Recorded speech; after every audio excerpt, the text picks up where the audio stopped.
கொலை செஞ்சது நான் தான். சதானந்தத்தை கொலை செஞ்சது நான் தான். இதுல மறைக்கிறதுக்கோ மறுக்கிறதுக்கோ எதுவுமே இல்லை.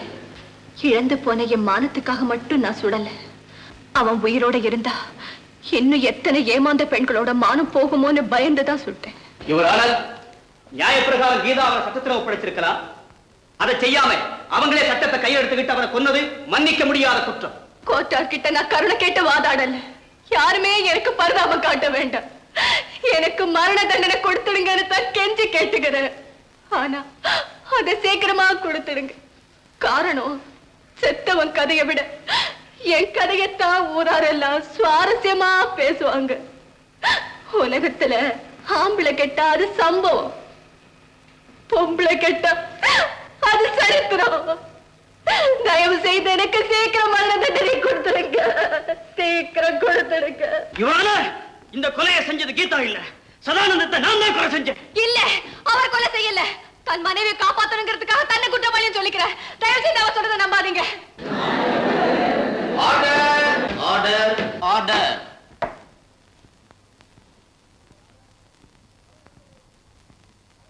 இவரால கொலை நடந்த போது சதானந்தத்தையும் கீதாவையும் தவிர அந்த வீட்டுல வேற யாருமே இல்லைன்னுதான் கோர்ட்டில் நிரூபிக்கப்பட்டிருக்கு. மிஸ்டர் சந்திரநாத், அப்ப என்ன முகாந்திரத்தை வச்சு நீங்க தான் சதானந்தத்தை கொலை செஞ்சதாக சொல்றீங்க? இதுக்கு முகாந்திரம் எதுக்கு வக்கீல் சார்? இதோ குற்றவாளி கூண்டுல தன்னை கொலையாளின்னு சொல்லிக்கிட்டு மரணத்தின் முனையில நிக்கிறாளே என் மனைவி. அவ எதை இழந்ததாக சொல்லி இப்ப சாவுக்கும் தயாரா நிக்கிறாளோ அத, அந்த மானத்தை, அந்த கற்ப பெண்மைக்குரிய இந்த கௌரவத்தை இழக்க செய்தவனே நான் தான். நீங்க இன்னும் பாயிண்ட்டுக்கு வரல. நான் கேட்டது நீங்க கொலை செஞ்சதா சொல்றீங்களே, அதுக்கு ஆதாரம் சொல்றேன் சார். நண்பன் போல என்கிட்ட நடிச்ச சதானந்தம் சகஜமா என் மனைவி கிட்ட பழகின போது அவளை சகோதரியா மதிக்கிறான்னு தான் நினைச்சேன். சந்தர்ப்பத்தை எதிர்பார்த்திருந்தாவன் பாவி நாம் பழக்கி கொடுத்த குடியால கீதா நினைவிழந்து கிடந்த போது அவ பெண்ணைய சூறையாடினா. நம்பின அவ மனைவியை நாசமாக்குன அவனை, இந்த புண்ணியவதிக்கு துரோகம் செஞ்ச அவனை தெய்வம் தண்டிக்கிறதுக்கு முன்னால நானே தண்டிச்சேன். நான் தான் தீர்த்து கட்டினேன்.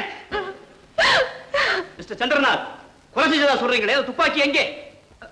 அத நான் கடல்ல விட்டு வச்சுட்டேன். போய் யுவரான போய். அந்த துப்பாக்கி எங்க அப்பாவுக்கு சொந்தமானது. என் குழந்தைய அவர்கிட்ட ஒப்படைச்சிட்டு தெரியாம நான் தான் எடுத்துக்கிட்டு வந்தேன். கோட்டார் அவர்களே, நான் நிம்மதியா சாவேன்.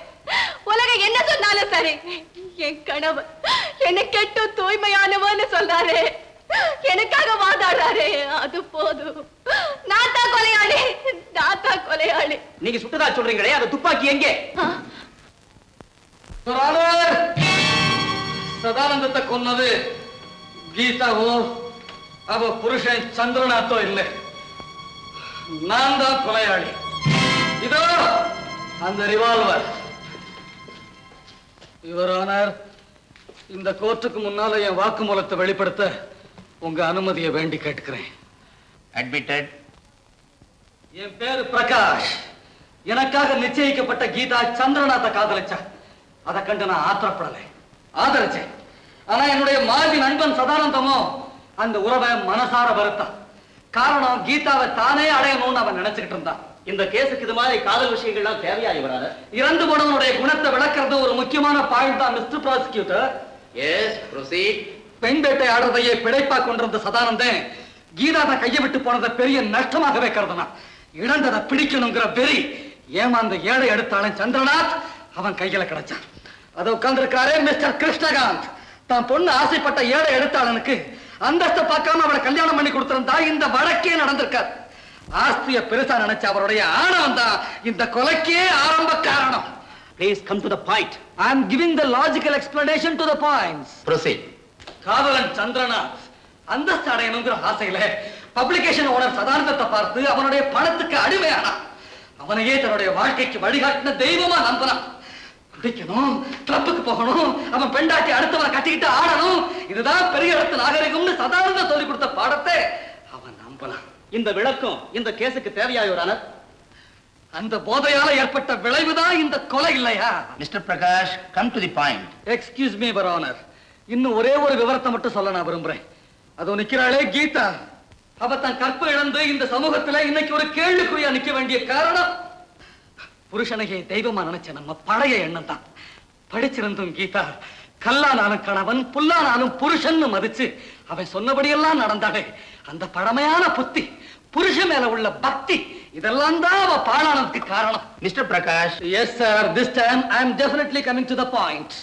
Your Honor, கீதா தம்பதிகளின் திருமணத்தின் போது வெளிநாட்டுல இருந்தனா திரும்பி வந்ததும் அவங்கள பார்த்து பரிசு கொடுக்கிறதுக்காக அவங்க வீட்டுக்கு போனேன்.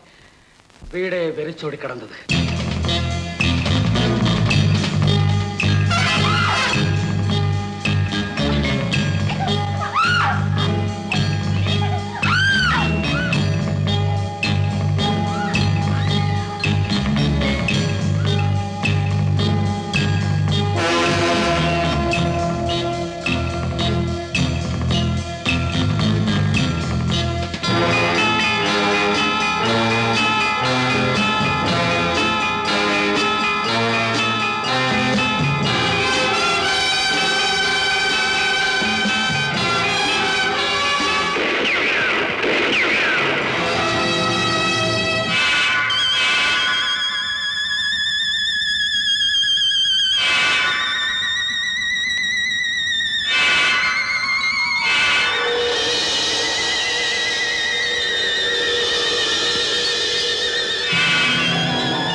இந்த கொலையை பத்திய தகவலை எல்லாம் போலீஸ்ல சொல்லலாம்னு அவசரமா போயிட்டு இருந்தேன்.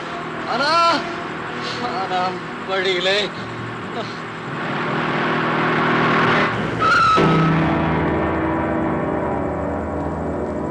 பத்திரிகைகள் மூலமாகத்தான் இந்த வழக்கோட விவரங்களை நான் தெரிஞ்சுக்கிட்டேன். இந்த இளம் தம்பதிகளோட நல்ல வேலை என் உடல் குணமாகி ஆஸ்பத்திரியில இருந்து என்ன டிஸ்சார்ஜ் பண்ணிட்டாங்க.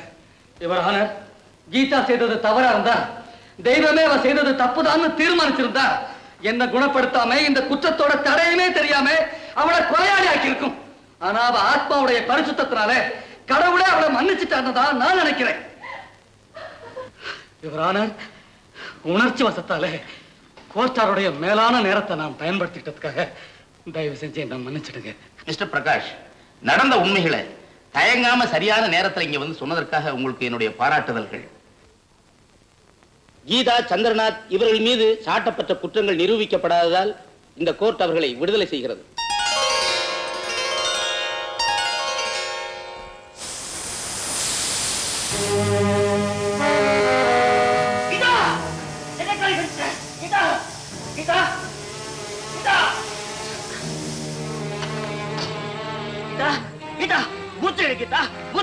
இந்த புது காத்து உடம்புல பரவட்டும். கீதா, கீதா, என்ன பாரு, என்ன பாரு. அத்தா, என்னம்மா சொல்லு. சாதாரண சந்தேகத்தினாலேயே மனைவியை ஒதுக்கி வைக்கிற கணவங்க இருக்கிறப்ப நான் தெரியாம செஞ்ச தவறு தெரிஞ்சிருந்தோ என்ன மனசார மன்னிச்சிட்டீங்களே. நான் ரொம்ப கொடுத்து வச்சவன். கீதா, இனிமே உனக்கு ஒண்ணு இல்ல, நீ பிழைச்சிருவ. நான் அன்னைக்கே செத்துட்டா.